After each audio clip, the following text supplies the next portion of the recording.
दोस्तों स्वागत है हमारे ऑनलाइन प्लेटफॉर्म पे। और आज के दिन की शुरुआत करेंगे हम कुछ अच्छे अच्छे क्वेश्चन के साथ। मैं इस प्लेटफॉर्म पे आपका दिल खोल के स्वागत करता हूं और बिना आपका समय खराब किए हुए आज के दिन के पहले क्वेश्चन की यहां पे शुरुआत करता हूं। 4 क्वेश्चनों में से अपना सही जवाब देखना है और अपना सही जवाब यहाँ पे क्या करना है, आपको पुट करना, यहाँ पे पुट करना है। और 4 ऑप्शन आपको यहाँ पे देखने और सही जवाब अपना यहाँ पे क्या करना है, आपको पुट करना है।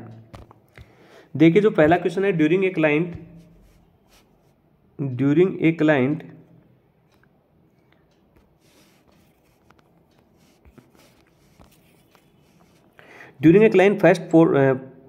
first postpartum day, the nurse assessed that the fundus was located laterally to the umbilicus. This is maybe true. एक क्लाइंट है जिसको क्या उसका आज क्या है, फर्स्ट पोस्टमार्टम डे है और उसमें नर्स क्या कर रही है, यूट्रस को असेस कर रही है जो कि क्या है, लेटरली लोकेटेड है, किससे, अम्बलाइकल से।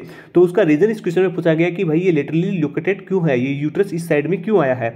इसमें पहला है एंडोमेट्राइटिस है या फाइब्रोइड ट्यूमर इन यूट्रस है या displacement due to the bowel distension है, यूरिन डिटेंशन और द डिस्टेंडेंट ब्लैडर है। बहुत ही ईजी सा क्वेश्चन है, देखिए ध्यान से और दीजिए अपना सही जवाब। यहाँ पे आपको क्या करना है, पुट करना है। जल्दी से अपना सही जवाब आपको यहाँ पे पुट करना है। देखिए और दीजिए अपना सही जवाब क्या होगा यहाँ पे। इसमें जो पहला आंसर है वो बिल्कुल गलत है, एंड्रोमेट्राइटिस इसका कोई रीजन नहीं रहता है, ये बिल्कुल गलत जवाब है। दूसरा फाइब्रोइड ट्यूमर इन यूट्रस, ये भी बिल्कुल गलत जवाब है। Displacement due to the bowel distension, ये भी बिल्कुल गलत जवाब है, क्योंकि नीचे वाला 4 नंबर जो ऑप्शन है वो दिया गया है यूरिन रिटेंशन और डिस्टेंडेड ब्लैडर, इसका मेन कोज होता है। इसका जो मेन कोज होता है वो ये होता है कि इसी के कारण क्या होता है, जो यूट्रस है वो लेटरली हो जाता है, लेटरली लोकेटेड हो जाता है, किससे, अपनी अम्बलाइकल से।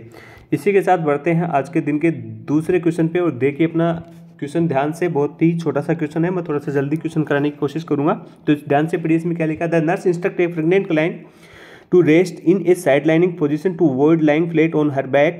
The nurse explained that this is void vena cava syndrome condition which, एक पेशेंट है जिसको क्या है, प्रेग्नेंट है, उसको फ्लैट लेटाने से मना किया, साइड लाइन पोजिशन दिए वेना केवल सिंड्रोम अवॉइड करने के लिए। तो इसमें से कौन सी कंडीशन है कि ये इंडिकेट करती है वेना केवल सिंड्रोम को, तो बताइए क्या है। Occur when blood pressure increase sharply with changes in position, क्या ये होगा, या result when blood from the extremities is blocked और स्लो, या is seen mainly first pregnancy, या may require medication if positioning does not help. इसका जो सही जवाब होगा वो आएगा result when blood flow from the extremities is blocked और स्लोड। इसका यहाँ पे आंसर बी बिल्कुल सही जवाब होगा। इसी के साथ बढ़ते हैं आज के दिन के अगले क्वेश्चन पे। The nurse enter the play room and find an 8-year-old child having grand mal seizure, which of the following action should the nurse take. एक पेशेंट है, एक नर्स है जो इंटर किया प्ले रूम में, और वहाँ पे क्या था, एक 8 साल का बच्चा था जिसको क्या था, ग्रैंड माल सीजर था। और उसको नर्स को ग्रैंड माल सीजर में कौन सी उसको फर्स्ट प्रायोरिटी देनी है, वो 4 ऑप्शनों में से पूछा गया है। तो इसमें जो पहला है जो है, place a tongue blade in child mouth, कि भाई टंग ब्लेड इस चाइल्ड के मुंह में दे देंगे, या restrain the so he will note है यहाँ पे, ये बिल्कुल थोड़ा सा टाइपिंग मिस्टेक है, यहाँ पे इसका नोट है, note will not injury himself, या go to nurse station and call the physician, या नर्स क्या करेगी, अपने स्टेशन पे जाएगी और फिजिशियन को कॉल करेगी, या move the furniture out of the way and place a blanket under his head. 4 ऑप्शनों में से देना है भाई, बिल्कुल गलत जवाब है। अगर किसी भी पेशेंट को सीजर आ रहे हैं उसके मुंह में हम कुछ भी नहीं देंगे, रिस्ट्रेन बिल्कुल नहीं करेंगे, क्योंकि इंजरी उनके होने के चांसेस ज़्यादा हो जाते हैं।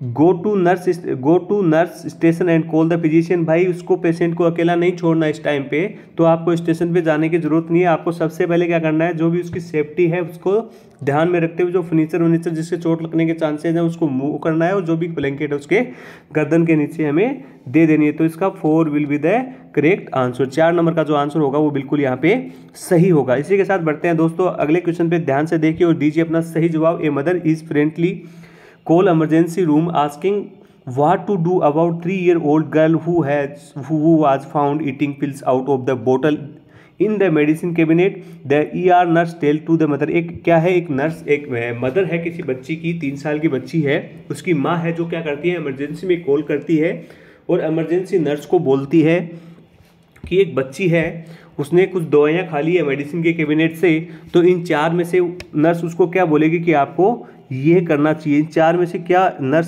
सही उसको बोलेगी कि आप ये फॉलो करने हैं। तो इसमें है give the child 15 ml of syrup of Ipca, ये जो वोमिटिंग प्रोड्यूस कराने वाली मेडिसिन होती है, क्या वो देगी। ये गिव ए चाइल्ड, या ये पहले बोले 15 ml दे दो, दूसरे में बोला है कि इसको 10 ml ये वाली मेडिसिन दे दो सिप ऑफ वाटर के साथ, या तीसरे में बोला give the child 1 cup of water to induce vomiting, या बच्चे को 1 कप पानी का दे दो जिससे क्या हो जाए, उसको वोमिटिंग हो जाए। या bring the child to the ER immediately, emergency room में उसको जल्दी से लाया जाइए। तो इसका जो सही जवाब है, तीनों ही इमरजेंसी, ये बिल्कुल हॉस्पिटल वाले प्रोसीजर नहीं है, ये घर पे आप नहीं कर सकते बिना डॉक्टर के असिस्टेंट या बिना के हेल्थ केयर प्रोवाइडर के। तो इसमें जो सही जवाब होगा, इसमें जो सही जवाब होगा वो होगा इमीडिएटली। 4 नंबर जो होगा बिल्कुल सही जवाब होगा, उसको इमरजेंसी रूम में लाया जाएगा। A mother continues to breast feed her 3-month-old infant. A nurse continues to breastfeed her 3-month-old infant. She tells the nurse that over the past 3 days he has not produced enough milk to satisfy the infant. The nurse advised to the mother. एक बच्चा है, एक बच्चे की माता है जो आई है, जो बच्चा कितना 3 महीने का है, वो बोल रही है कि पिछले 3 दिनों से इतना मिल्क प्रोड्यूस नहीं हो रहा कि मैं बच्चे को सेटिस्फाई कर पाऊँ, उसकी भूख को शांत कर पाऊँ। तो इसमें से सही जवाब क्या होगा, start the child on solid fluid, या the nurse child more frequently during the growth spurt, या provide supplement to for the child breast feeding you enough milk, या वेट फॉर हाउर। इसमें जो क्या है कि बच्चे को हम 6 महीने से पहले तो मुंह से कुछ दे ही नहीं सकते। प्रोवाइड्स, ये सप्लीमेंट वगैरह इसलिए नहीं देंगे क्योंकि उस ये मिल्क प्रोड्यूस को भी, जो इसकी मिल्क प्रोड्यूस जो प्रोडक्ट वगैरह है ये नहीं देते, क्योंकि जो भी सप्लीमेंट देते हैं इससे ग्रोथ में उसके दिक्कत आती है। और एक दूसरा जो उसको जो मिल्क इनटेक करता है बच्चा, उससे जो सारी उसको चीज़ें मिलती है वो इससे नहीं मिल पाती, और उसकी जो दूध जो पीना जिसकी डिमांड हो जाती है उसको कम, तो ये बिल्कुल नहीं करना, या ये बिल्कुल गलत जवाब है। इसका जो सही जवाब होगा वो B will be the correct answer. 2 number का यहाँ पे बिल्कुल सही जवाब देखने को मिलेगा। किस A client is being discharged and will continue internal feeding at home. Which of the following statement by family member indicate the need for further teaching? एक पेशेंट है जो इंटरनल फीडिंग पे क्या किया है, इसको डिस्चार्ज किया गया है, और इसमें से 4 स्टेटमेंट दिए हैं। नीचे से 4 स्टेटमेंट में से बताना है कि कौन सा स्टेटमेंट से लग रहा है कि इसको हमें फर्दर टीचिंग की जरूरत है। It developed diarrhea lasting more than 2 or 3 days. I will contact the doctor, बिल्कुल सही बात है। या I should use prepare open formula 24 our and store and use portion in the refrigerator, बिल्कुल सही बात है कि भाई मैं 24 घंटे तक ही काम में लूँगा, और जो बचेगा ना 24 घंटे में ही यूज करना है। जितना पिलाया उतना ठीक है, उसने बाकी फ्रिज में दे दिया, लेकिन मैं जो फॉर्मूला बनाऊंगा वो 24 घंटे के अंदर ही काम लूँगा, मोर देन 24 घंटे से मैं ज़्यादा काम में नहीं लूँगा। ये it is the important to keep the head elevated और सिट हिम द, ये बिल्कुल सही है, क्योंकि हम जो हाई फॉलोअर पोजिशन में रखते हैं इस फीडिंग के दौरान, अगर वो बोले कि मेरा 1 LV पर मंथ वेट बढ़ रहा है और फिर भी मैं उसको कंटिन्यूस फीडिंग दे रहा हूँ, तो ये गलत है, क्योंकि एक्सेस वॉल्यूम उसके अंदर क्या हो रही है, एक्यूमुलेट हो रही है, तो ये गलत बात है। यहाँ पे उसको क्या करना है, इमीडिएटली डॉक्टर को इन्फॉर्म करना है। तो इसका जो सही आंसर होगा वो होगा B will be the correct answer.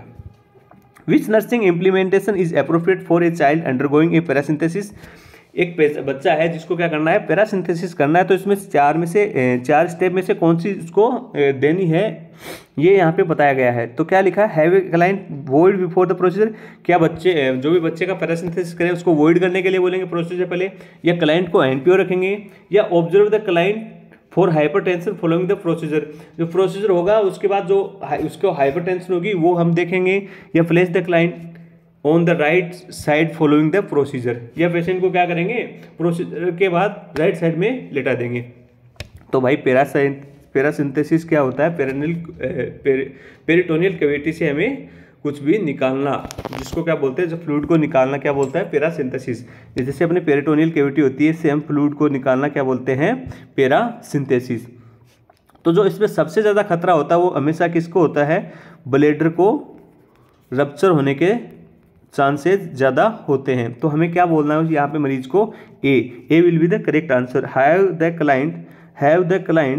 The client void before the procedure, उसको वॉइड करने के लिए बोलना है प्रोसीजर से पहले। इसी के साथ बढ़ते हैं आज के अगले सेशन के अगले क्वेश्चन पे। देखिए ये आज के सेशन का लास्ट क्वेश्चन है, ध्यान से देखिए और दीजिए अपना सही जवाब। One of the medication that is prescribe for a male client is Lasix 80 mg BID to reduce his risk of fall, the nurse would teach him to take his medication।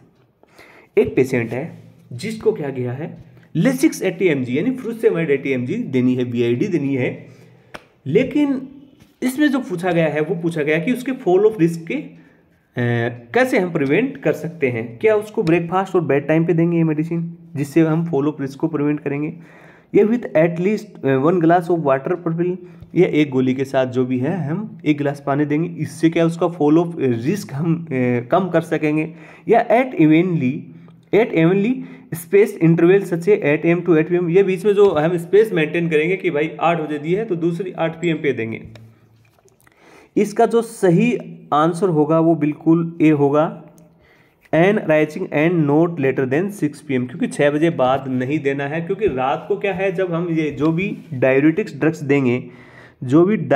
Drugs देंगे इनका काम क्या होता है, urine का formation करेंगे और patient को बार बार अवॉइड करने के लिए जाना पड़ेगा। नाइट में पेशेंट को ज़्यादा गिरने के चांसेस रहते हैं, इसलिए हम क्या करना है उसको 6 बजे से पहले ये मेडिसिन देना है। इससे हम क्या करेंगे, जो भी फॉल का रिस्क है उसको हम क्या करेंगे यहाँ पे प्रिवेंट कर देंगे। तो इसका जो करेक्ट आंसर होगा A will be the correct answer, A आपको यहाँ पे सही जवाब देखने को मिलेगा।